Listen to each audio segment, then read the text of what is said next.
যখন মাইয়েতকে কবরে শোয়ানো হয় তখন সে তাকে দাফন করে যাওয়া ব্যক্তিদের হাঁটার খসখস আওয়াজ শুনতে পায়।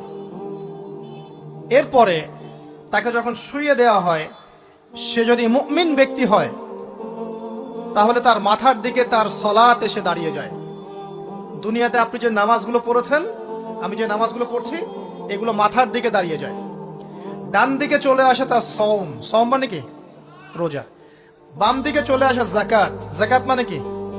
যাকাতের সাথে তো আমরা পরিচিত নই। আমরা ওই যে রাস্তাঘাটে যে দান খয়রাত গুলো উঠানো হয়, এগুলোর সাথে খুব পরিচিত, তাই না?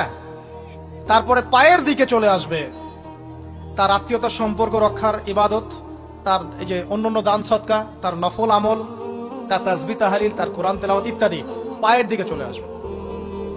এখানে একটা হাদিস এসেছে, সূরাতুল মুলক যে ব্যক্তি রাতের বেলা তেলাওয়াত করবে, কোন সূরা ভাই? তাবারাকাল্লাযী বিয়াদিহিল মুলক ওয়া হুয়া আলা কুল্লি শাইইন কাদির। এই সূরা যে ব্যক্তি রাতের বেলা করে তেলাওয়াত করবে, ইনশাআল্লাহ সূরা মুলকও কবরে তার সাথে থাকবে এবং কবর আযাব থেকে সূরা মুলক তাকে বাঁচাবে ইনশাআল্লাহ।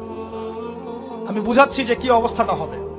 এবার দুজন ফেরেশতা মাথার দিক থেকে আসবেন, আসতে চাইবেন, সালাত বলবে এখান দিয়ে আসা যাবে না, এদিক দিয়ে আসা যাবে না। ডান দিক দিয়ে আসতে চাইবেন, এদিক দিয়ে আসা যাবে না। বাম দিক দিয়ে আসতে চাইবেন, যাকাত বলবে এদিক দিয়ে আসা যাবে না। পায়ের দিক দিয়ে আসতে চাইবেন, আমলগুলো বলবে এদিক দিয়ে আসা যাবে না। তখন যাই হোক, তারা আসবেন।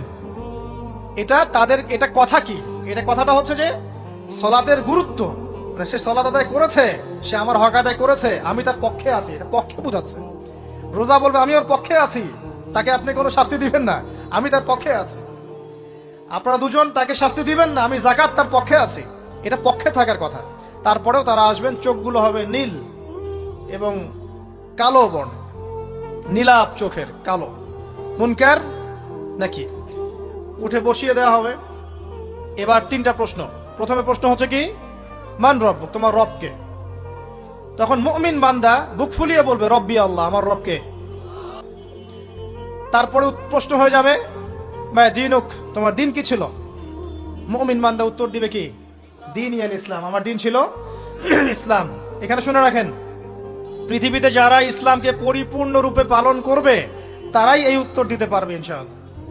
যারা ইসলামকে ঠাট্টা বিদ্রুপের হাসি তামাশার পাত্র বানিয়েছে, মন চাইলে কিছু করি, মন চাইলে কিছু করি না, সহজগুলো একটু আমল করি, বাকি কিছুর আমল ধারি না, হ্যাঁ, নামাজ পড়ি, সুদ ছাড়তে পারি না, ঠিক আছে, বছর বছর ওমরা করি, এদিকে ঘুষ দুর্নীতি ছাড়তে পারি না, ইসলামকে ঠাট্টা